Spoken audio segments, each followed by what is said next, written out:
Party-partihin na natin tong bahay nila, guys. So yan yan. Yan, guys. Today is Jersey Day.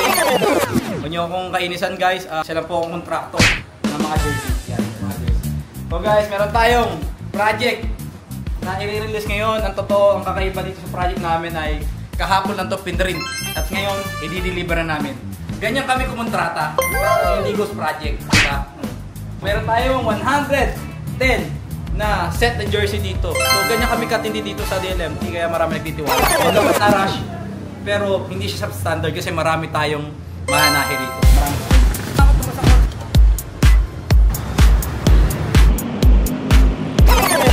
Medyo nakakaya yung shot ko, pero ano natin, push natin. Okay, ate Churo, dami yatang tao. Ang dami pa lang dito.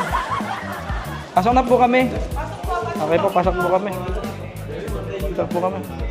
Andito po yung contractor po. Contractor po ako ng jersey. Ito na po yung jersey po natin. Wala ko dito Hindi po, yung jersey po. WH yan. Sino po si Ma'am Jane po? Yan, ma'am. Ma'am, kayo po si Ma'am Jane? Maganda po laki sa personal. Ito po yung pera po.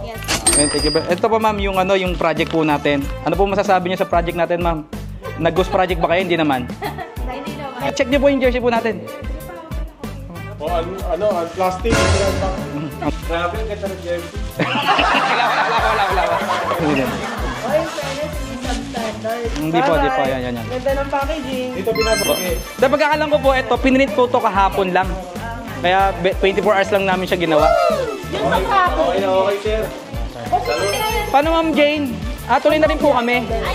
Bali kung may problema, sumbong na lang sa Senado. Thank you po. Sir, thank you po. Thank you. Solid! Thank you po. Dahil hindi tayo substandard gumawa, na-target natin yung date natin ng maayos, ng saktong-sakto sa date. At guys, eto na. Pagpaparty-partihin na natin tong bahay nila, guys. So yan. Yan ang contractor. Kung contractor lang kayo, di galingan nyo na. Di ba? Kapalit. Money. Subcontractor niyo, boss. Yung subcontractor ko, shoutout sa DLMT Sportswear, napakalupit niyan. Hindi ako pinapahiya. Ano yan? Kala ko isang tao lang kakusapin natin. Grabe yung kapal ng mukha ko doon, ha? Isang damukot pa ng tao, dami palang tao doon. Talaga ako nag-props, no? Talagang kayo ng umaga, nagninong tayo sa kasal.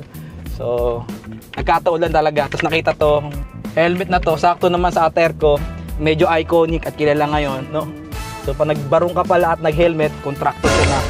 Hanggang sa ulitin, guys, sa mga naghahanap dyan ng jersey, na mabilisan, quality, maaasahan, hindi ghost project, hindi substandard, message lang kayo dito sa DLMT Sportswear.